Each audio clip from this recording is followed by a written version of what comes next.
Welcome to the Reach the Stars podcast, a collection of conversations with cool people who do cool things.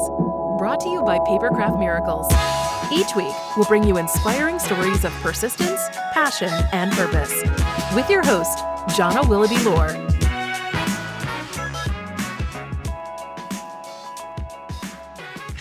Welcome to the Reach the Stars podcast. I am your host, Jonna Willoughby-Lore. Today, my guest is Roberta Weber. She is a mother, a wife, a healing practitioner, a scientist, an expat of the States, an entrepreneur, and many, many other things. I am going to throw it over to her to tell you a little bit more about herself. But thank you so much for being here today. Jonna, I am so, and it's Jonna, right? Yes. Yeah, I'm so thrilled to be here. Thank you so much. I feel a little bit kind of like excited and nervous about it, but I am here because you wanted to talk to somebody about transgenerational or intergenerational trauma, and that's what I have spent a lot of time investigating, how people have been doing this over millennia. Really, it's only kind of modern medicine that didn't recognize that there was such a thing as generational trauma until very, very recently. And we started to understand the molecular basis of inheritance of traits, in a sense. Now, many moons ago, when I did my molecular biology training, we were taught that's impossible. You don't inherit traits. And yet, you know, a lot of us will recognize behaviors and, patterns of life that seem almost inescapable within family lines. So I kind of always knew that there was something that must be there, but, you know, I'm good. Sometimes I'm a good girl and I accept things hook, line, and sinker. And so I just would always be like, no, that doesn't happen. Right. For me, though, I started going into alternative medicines. I started first with acupuncture because I wasn't getting answers that I needed. And so I went to the side of woo, and it suits me. It suits my personality a whole lot more than being in a lab. So at one point, kind of when the science and was waking up to this idea of intergenerational trauma, I started thinking, well, the energy medicines, which have always recognized these things, have been working with this for years. So I might be able to address this better in my clients if I study those methods really directly that absolutely are keyed into that. So that opened the Pandora's box, and I studied, I think, 5 other modalities besides acupuncture after that, in order for me to kind of get almost like, all the different layers. And hopefully the idea is that I would develop the common ground and be able to work out how it is that we can affect these changes, how we can change this, this kind of straitjacket that we inherit. And so I've been working in that for, a couple of years, refining. I'm finally at a place where I feel like I've got a coherent enough way of dealing with it that I'm starting to create courses and work in groups, etc., instead of just my one-to-ones. Cool. So my main interest in talking about generational trauma in the first place was that through this show, over and over and over again, as I was interviewing different people and talking about their stories of their lives and overcoming obstacles and how they got where they are, it just kept coming back over and over again to people talking about the way that they were raised in their childhood and things that happened to them and the way that their parents were or the way that their parents weren't, and how that affected them. And I've always been really drawn to people's stories of childhood and adolescence and what their memories are and how that makes them who they are as an adult. And the concept of generational trauma was new to me, but apparently the concept of it wasn't really new to me. I just didn't call it that. And so I have long since written poetry about my childhood, which was a really interesting way to grow up.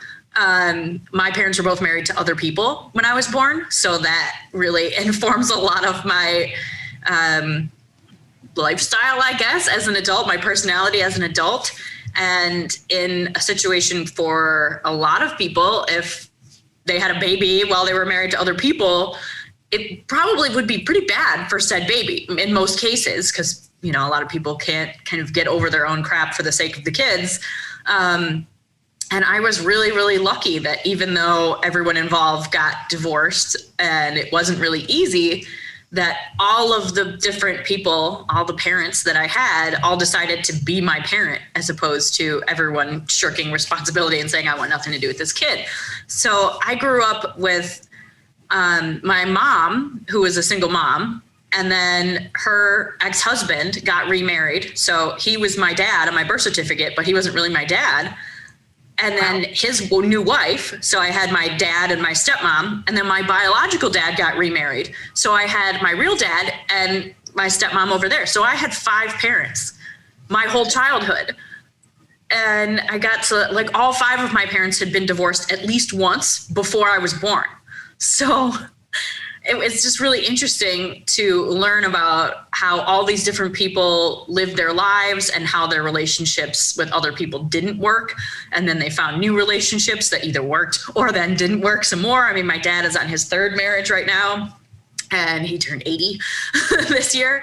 And it's really interesting to kind of have lived 3 lives. And I was the oldest kid at one house and the middle child at the other house and the baby at the other house. So I kind of get to have all of those different experiences, when most people, if they're lucky, have two different lives, you know, but most people really just get one. And so it's been interesting for me, but the older I get, the more I'm realizing that I also have been affected by all of those adults' traumas from their childhoods and the way that they chose to raise me from them. So when most people kind of get like messed up a little bit by 1, maybe 2 parents, I've had like 5 people's mistakes kind of taking me over and kind of working with that. So it's been an interesting pandemic, kind of taking the time to reflect on that and see where it's affecting me. And of course, you're a mom of 2 wee ones. And what my experience was, you know, as soon as those kids hit, you know, all of those kind of difficult or confusing experiences through childhood, which you just kind of accept, you know, all of that comes landing and rushing to you, because then you're at a point of forward facing. What am I going to take from this and actually enact in the life of the, you know, the future of this family, which is our children. So it comes crashing down pretty quickly when we haven't actually kind of done the work. So one of the things looking at, you know, that kind of experience is from a family constellation point of view, which is one of the modalities that I trained in. We kind of, it's quite remarkable. And I totally encourage you and anybody who's listening in the future, if you have dynamics within the family field that are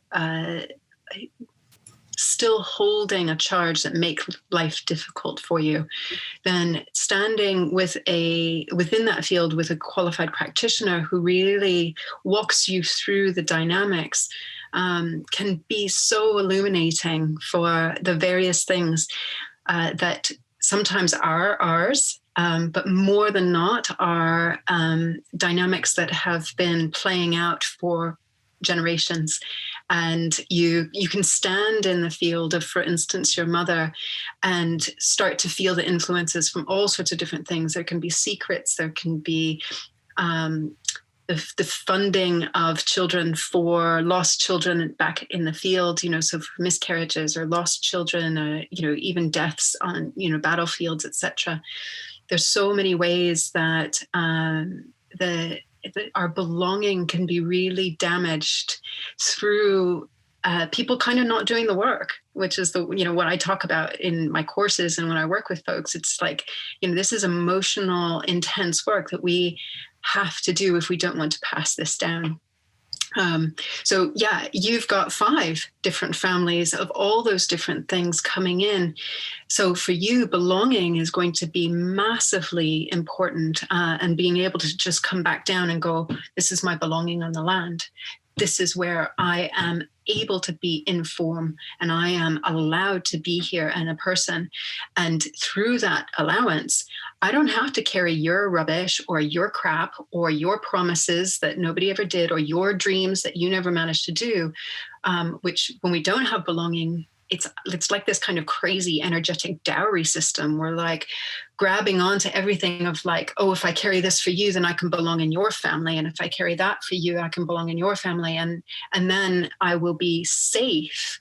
Mm-hmm. But it's not true safety, because it's only safety through doing other people's work for them, which is never true. They still have to do that work, no matter how long we carry it. So I hope that makes some kind of sense. Yeah.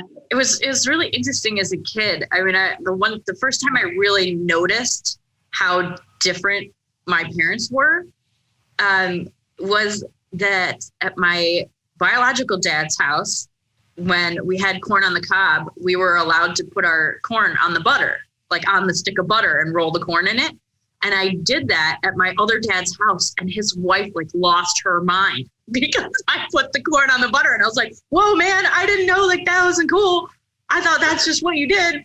Whoops, and to like feel shamed by something that was totally fine to do in another environment. And then so I started really noticing like, oh, at this house, these are the rules, and that's how you can act. And at this house, these are the rules, and that's what you're supposed to be doing.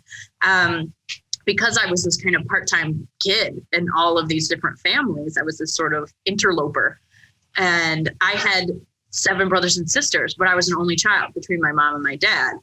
And so I had siblings who weren't related to each other. And I've never been in the same room as all of my siblings at the same time in 38 years, like ever. So it's been really weird to say, like, I went Monday to Friday at my mom's house, and then Friday night and Saturday at another dad's house, and Saturday night and Sunday at the other dad's house.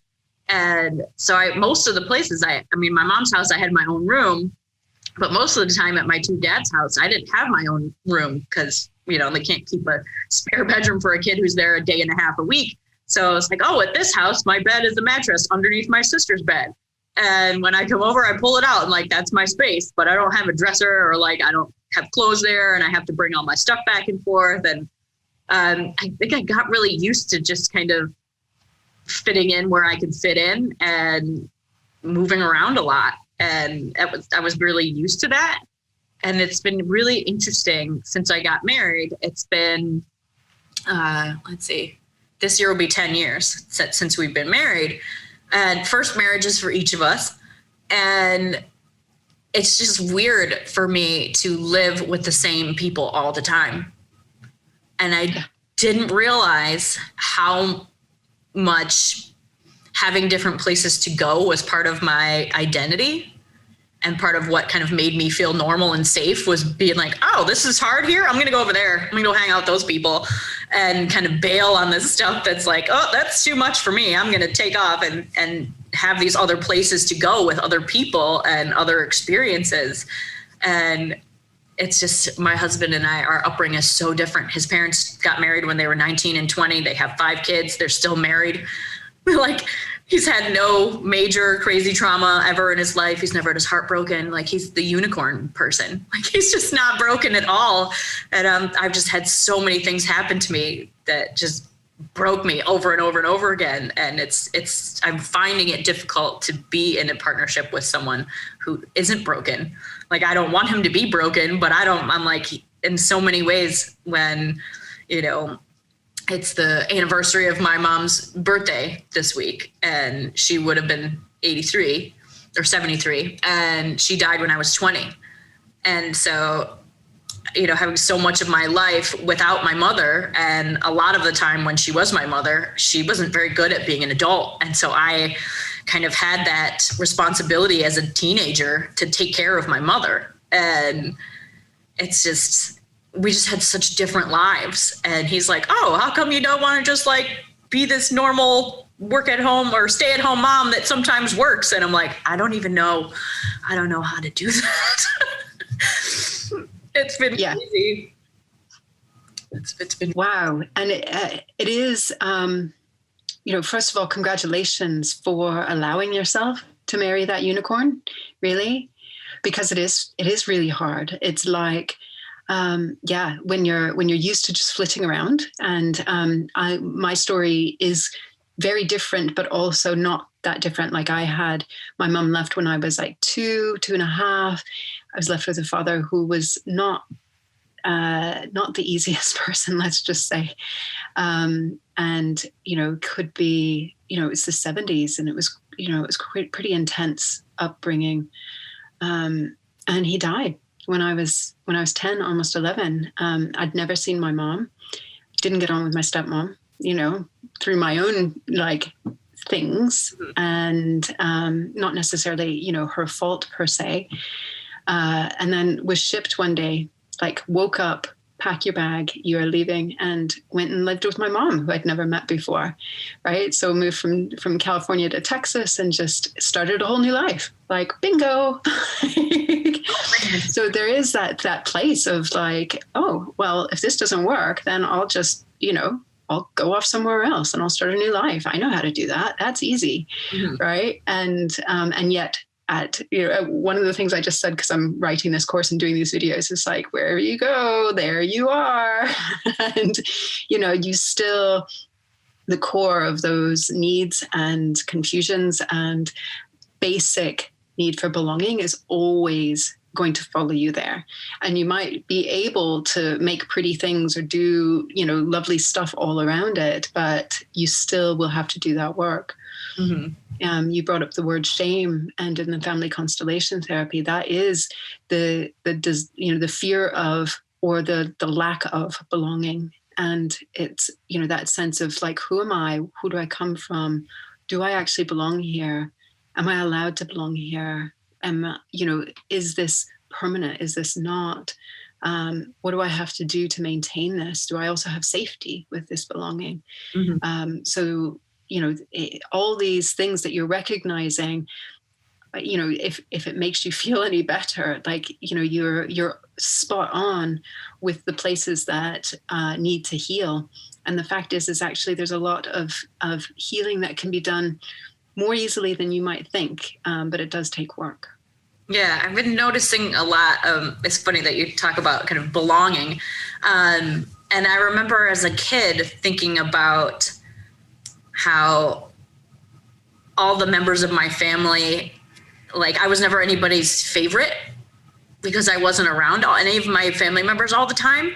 And that I was kind of just this interloper. And it carried forward where I noticed in kindergarten that all the people that I considered to be my best friends considered someone else their best friend, and that type of thing. And I think that's definitely one of my kind of deep-seated roots of trauma, is belonging somehow, and having that person who, considers me their favorite person, and to have that match up where your favorite person is also their favorite person, and that kind of thing, definitely. And with you, what you're saying with your husband, where there's the capacity to truly see you as well. So it's not just, that, he's agreed to this belonging. He says you're his, and you said he's yours, that's a beautiful contract that you two have entered into. But it sounds like there's still a uncertainty, whether it's actual, that he would feel he doesn't see part of you, but you feel, because of the traumas that you've experienced, that it's harder for him to see you fully. And those things can certainly be worked through as well. Mm-hmm. So there's a lot that can shift. You don't have to keep living with that, is one of the things I really want you to understand.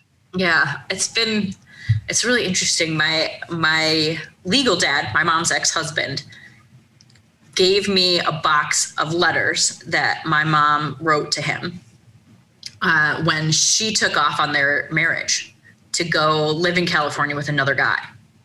But they were still married, and I guess they were still together. I didn't really know the details behind all of this, and he just gave me the box, and he's like, this is from a sad time in my life, but you might want to read them to learn more about your mom. So you can have these. And I started reading them earlier in the pandemic, and just opened up like so much stuff, kind of hearing my mom's innermost thoughts while she was going through this really tumultuous time of her life and trying to figure out, you know, who she wanted to be as a person. She got married at 21 in 1969 because she thought that's what you were supposed to do, you know, like, and then the feminist revolution happened and she was like, wait, what?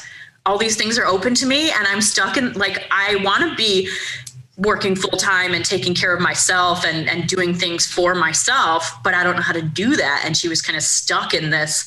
I did what I thought my parents wanted me to do. And she, through reading all these letters, it was kind of heartbreaking to see how she felt very trapped, but also that she wasn't prepared to be an adult. Like, she thought she was going to get married and someone was going to take care of her. And then she was like, wait, I don't want someone to take care of me, but I don't know how to take care of myself.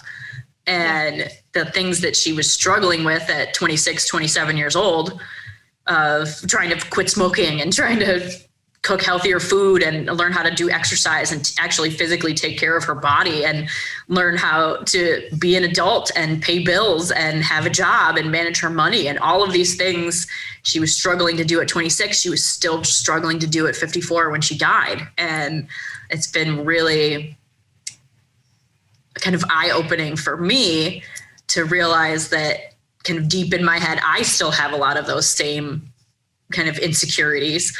And that I didn't realize how much those things were kind of in the background while I was doing everything that I'm doing. I mean, I run my own business now, but right now my husband is paying all of our bills and I'm reinvesting all of my profits into growing my company. And it's been hard for me to not have my own paycheck, you know, and to kind of feel like I don't know, like a burden. And I don't want to, but it's hard to kind of overcome that when I realized that she felt all the same things. There's a really powerful like parallels between the two of you, and it begs the question about the women and coming into the feminist revolution. But what did we actually buy for ourselves? Did we actually manage to create more space or more freedom? And in a lot of ways, I think that wasn't the case. We actually created a no-win scenario. And I am absolutely a feminist. I don't want to in any way make out that I'm not. But there's still a hell of a lot of work to be done for what it means to be a woman and how we can navigate in those channels of being a wife, having a career, being creative beyond just creating children.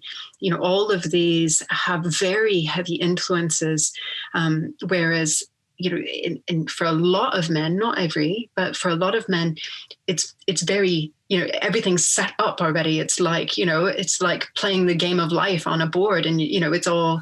Whereas for us as women, we oftentimes have to create the game that we want to be moving through, and then move through it. And that's pretty hard when your nervous system is fried, your all of your physiology is set at a place of like, shit, am I safe? Am I belonging? Am I okay here? Mm-hmm. So it's a big thing to navigate. Plus, again, coming back to the family constellation, there's a huge amount of kind of impetus and contracts that have been coming down for generations that say, you want a career, you don't get a family. Mm-hmm. That the two do not coexist in the same lifetime. And if you do, it's like there's a sense of betrayal coming down the family line, and almost that sense, you know what I mean, like mm-hmm. women kind of being nasty to other women. And it's that thing of like, oh, you think you can have it all. And there's something in the field with that as well, that keeps us in that kind of almost gnawing off our own sense of self-worth and self-esteem in order to actually access our dreams. It's like we have to give up some internal part of ourselves to do that. And, I'm here to say we don't. anymore. But it does take work. And unfortunately, that's the crappy thing, is that, you and I and so many people have gone through such trauma, and then we're turning around and saying, yeah, but you still got to do the work.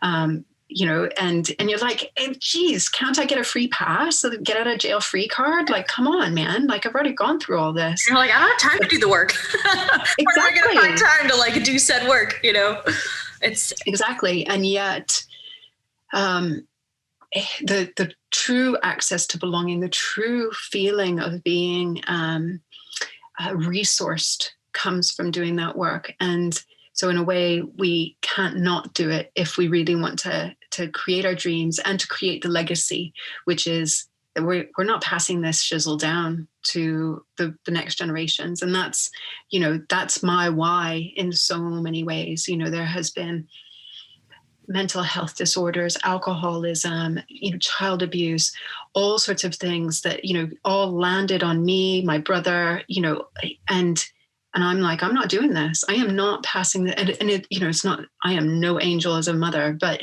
equally there, I've had to keep doing whatever I can to make sure that gets released before I put that in a sense, into their milk, into, what I'm feeding them as, this is what real world is, because real world can be a lot of things. And, just like real world can be, you put the corn directly on the butter, and it can be not putting it on there. And both are right, but we can decide which ones we really want to go forward with.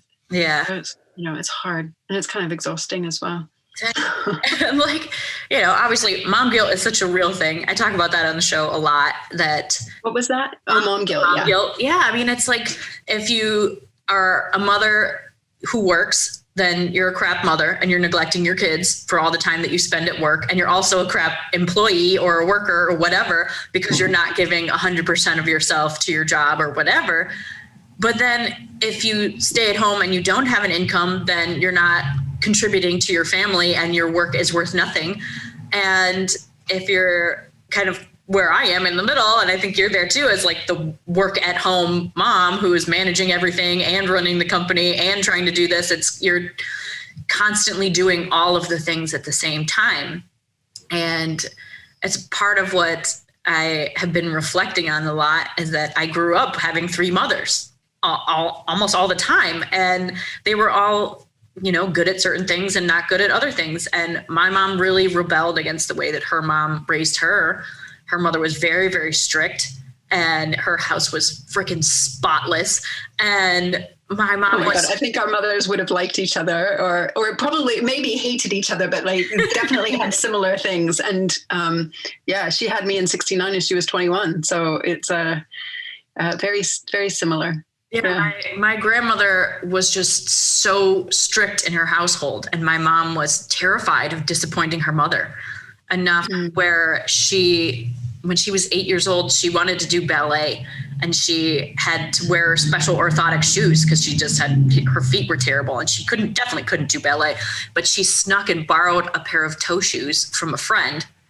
And when she was home alone at 8, because it was the 60s, she put these toe shoes on, ran into the middle of her bedroom, jumped up and landed on her toes, because she didn't know you couldn't do that if you didn't have years of training, and immediately broke both of her feet. And rather than calling for help, she was like, oh no, my mom's going to kill me because I can't wear these special, super expensive orthotic shoes that they just bought me. So she scooted down the stairs, reached into a drawer, found 2 plastic spoons and a roll of black electrical tape, and taped the spoons to the bottom of her feet, and wore her shoes and never told anyone about it, ever. And when she was 20, she had cancer, and they had to do scans of her whole body. And the doctor comes in and says, who set your feet? They did a good job.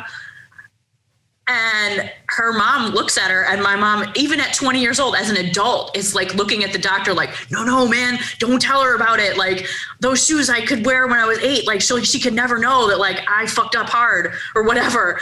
And my grandmother's like, what are you talking about? She never broke her feet. And the doctor like holds up the x-ray like, oh yeah, definitely broke her feet. And she was so afraid of disappointing her mother, even as an adult, for something she did as a kid, that she knew as a parent, which she was terrified to be a parent, but she did it anyway.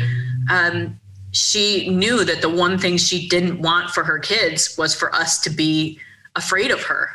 And I think she went so far in the opposite direction that she wanted us to be her best friends. And because of it, she sucked at adulting and discipline and all of these things. And so, which is what made it difficult when I'd go to another house and I had these other mothers who were like, wait, what are you talking about? You can't just leave your room as a total shithole all the time. Like, you have to do your laundry and put your things away. And it was just so odd to kind of see all these different relationships. And so I guess as a parent, I'm trying to kind of piecemeal the things that worked really great about the way that my mom taught us about love and taught us about acceptance and taking care of other people emotionally and all of those things she was excellent at doing. But cleaning, like putting food on the table, managing her money, making sure her bills were paid, like all of those things, she couldn't do those at all. And so I'm trying to kind of navigate parenthood to instill the good things without the bad things. And it's really hard to kind of pick and choose things. And I didn't realize how much at my mom's house, I had an older brother who was 3 years older than me. And it was just the three of us Monday to Friday.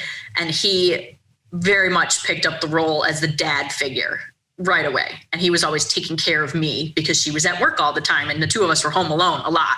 And so he was like the boss and I was like the minion. And I did a lot of whatever he told me to do, even if it wasn't a good idea. And I didn't realize how much that affected me until I had two kids. And all of a sudden, my oldest was somebody's older brother. And when he starts kind of bossing his brother around, my youngest, when I see it, it like triggers me so hard and I just scream at him. And I'm like, what am I doing? I don't want to do that. But it's like I can't not do it. I just see him kind of making his brother into his minion. And I'm like, no, that can't happen. And it's hard. And yet that's also a pattern of siblings as well. So, you can't avoid it completely. Our stories are so similar. It's hilarious because I've done the same. There's 4 years between my oldest and my youngest. And, and I've always been really hot on, no, you don't you don't interject, you don't like overpower, you don't this, you don't that, almost to the extent where they didn't ever have enough of that rough and tumble kind of play and kind of working out how to have a conflict, because I was so terrified they'd have a conflict and it would be horrible. But actually, childhood is when we work out how to have a conflict and how we can, have a blow up with somebody and then make up and it's going to be okay and get your point across and go too far and realize you've gone too far and all of those different things. So it's, it's hard. It's so hard. Incredible. It sounds like you're doing really, really well. If it's any consolation. It's not all perfect, but it does make me happy when I see my youngest, like, he's only 3 and he will hold his own. I mean, when his brother is like, hey, let's go do this, you should do this thing because I want you to. And he's like, no, I don't want to do that. And he just like holds his own. And I mean, I just see myself as a little kid and like, I never, ever had that, like, no, I'm going to do my own thing. It was like, whatever my brother wanted me to do, I was doing it. And like, he ended up getting me into a ton of trouble as a kid because he's like, yeah, let's go shoplift at the store, or let's go do this or do that. And I would go along and just do it. And then I got in all this trouble. So I'm glad that my youngest is like, hell no, I'm holding my own. I'm my own person and I will not do whatever you want me to do just because you think it's cool. And so I definitely didn't teach him that. And I'm glad that he kind of got that on his own. It's been really interesting. I could talk to you all day long, but I don't have a ton of time left and I want to have time for our 5 questions. So is there anything else you want to throw in or talk about before we do the 5 questions? I think, can you give me 2 minutes just to give you a little method? So I don't know if you noticed, but like you would be saying things that happen, like your mum breaking her feet and then having to take care of it herself. we get rid of this essentially through our breath in so many ways. It's much more complicated than that, but it's also pretty simple. And so, you're telling me that, and I'm like, like trying not to kind of like breathe into wherever the microphone is on this computer, right? But, when you're like diving into these, it's, essentially kind of tremulous places, memories, experiences. One of the things I do a lot, and this is through the biofield tuning modality that I trained in, is just kind of ground myself, connect at the kind of electrical level. And I won't go into it too much more, but it's allowing yourself to connect to ground and connect to heavens, whatever you want to call it, cosmos, whatever. Really allow yourself to feel resourced through that, and like there's a place for this rubbish to go, right? And so when you breathe, allow yourself to breathe out either through the bottom of your feet or out through the top of your head. And so every time you go into that, because you're holding that still, right? You're holding like that. How horrible was that for your mom? How like intense was it to experience that? Why is it that she, what was going on with your grandmother, your mother's mother, that she, couldn't hold enough compassion that her kids knew that your mom knew she could go to her with anything, like breaking her freaking toes, right? Mm-hmm. So when you feel that, and when you can feel that kind of rising in you, take a huge deep breath and really push it out of your body. Just let yourself let it go, because talking about it doesn't do enough. It's important, absolutely, but getting it out of the physiology and out of the energetic system, that's where my work is. And that's what I wanted to give to you, is absolutely breathe that stuff out. Don't keep holding on to it. Okay. Mm-hmm. Thank you. It's funny because I have a huge tattoo on my back that I got years and years ago, and it's a tree, but the roots of the tree on the bottom look like a hand and down into the soil like this. And then all the branches that go up look like hands catching raindrops, and all the branches that go down look like they're dropping little seeds.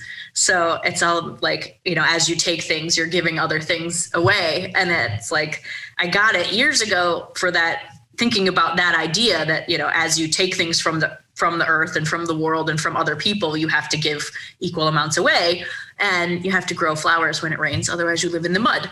And I like that the way that you describe that whole thing is that you kind of have like one hand up toward the sky and one hand down toward the ground, that you're kind of like taking and giving these things. And I was like, I have that on my body. What? Like, so that's cool. The shamanic tree of life. I mean, it's a variation of it. And it really is that, this is, the more that's what I use anyway, is the cycles of nature in order to really ground ourselves. And there's an energetic impulse that defines everything, defines every possibility of form of action within the world. And if you train yourself to understand that and do the clearing work around that, then you can really fly with it, and be resourced.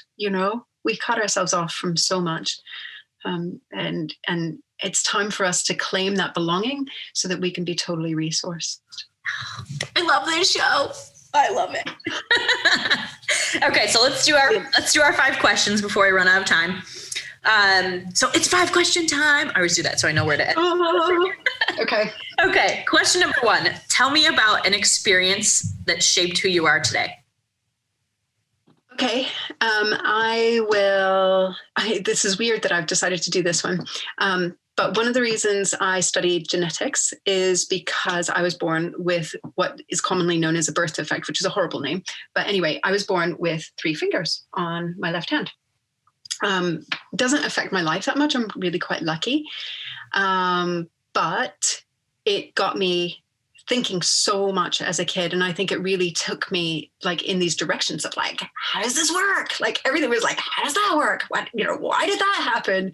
And so this idea that DNA in me might have changed enough, although I don't think it was the DNA, but in any case, when you're a kid, you're just looking for answers, aren't you? And it's like in trees, and it's in birds, and it's in, the broccoli I was eating, and like, how does that work? So yes, my experience of being born with something that a lot of people think is debilitating really got me my kind of curiosity piqued, but also it brought a lot of humanity between me and almost anybody that I would meet. Because as soon as they would notice it, it's like it just kind of cut through the BS.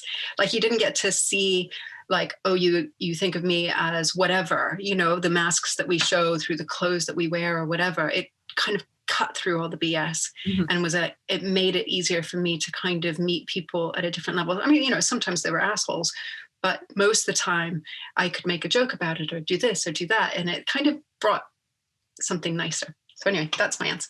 Oh, I win. Yay. One down. Okay. Number 2, when you feel defeated or overcome, what do you tell yourself to keep going? I am better now than I ever have been my whole life at having a massive cry.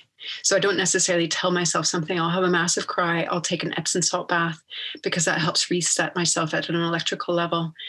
And I actually am in a really, really good position now in the last couple of years where I recognize that I come from survivors, and they may have been freak shows in their life, have a lot of freak show stuff going on, but actually they were survivors and there's a resilience there. So I recognize that I am one of those survivors, and I am lucky to still be here and to have senses and a body and an opportunity to be in this life.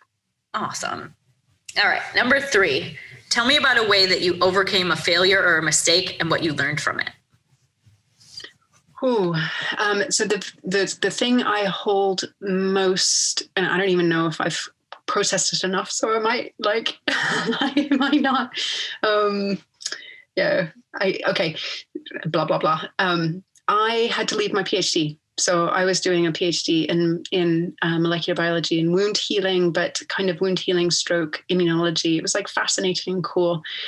It was horrible. I spent years doing research and had total green fingers. And as soon as I was doing it for my own PhD, it's like everything went to shit and I couldn't get anything to work. It was like 3 years of eating my head. And I'd gotten married then. And so I had all of those things that we talked about, like that sense of kind of like, just having, to renegotiate who I am, right? And or re-understand. So I had to leave it. I just didn't write it. And that still devastates me because as a feminist, I really want that doctor in front of my name. And B, it was a lot of wasted money, and things like that. It's not cool for me to have done that. But what I did learn is that sometimes you do have to just let go of things, that sometimes it's okay to it was okay for me to prioritize my own mental health at that point in time. And in another lifetime, maybe it would have been different, but that's how it was. My mom had a really similar experience. I'm not going to talk about it right now because I don't have enough time, but another time we will talk about that. Excellent. Okay. So number 4, what one trait or habit is most responsible for keeping you on track? I don't know. One trait or habit. What's responsible for keeping me on track? It sounds really naff, but breathing, just really breathing through experiences, really allowing myself to feel and to breathe it out. That's because it's terrifying. This work, deciding that I'm going to be the one that helps people walk through this like no man's land, to the other side, across all this pain, etc. It's a big deal. And sometimes I'm just like, geez, maybe I could just stack groceries. Very highly trained grocery stacker, and I'm not trying to in any way say that that's like a lesser job. Like part of me is just like, I could really hold that quite well. So, to have the bravery to keep going through this is just to keep breathing out, the doubts and the uncertainties, etc. I love that. Okay, the last one. Da-da-da. What's the best piece of advice you've ever gotten, and what advice would you give to other people? Oh, gosh, I don't know. Best piece of advice I've ever gotten.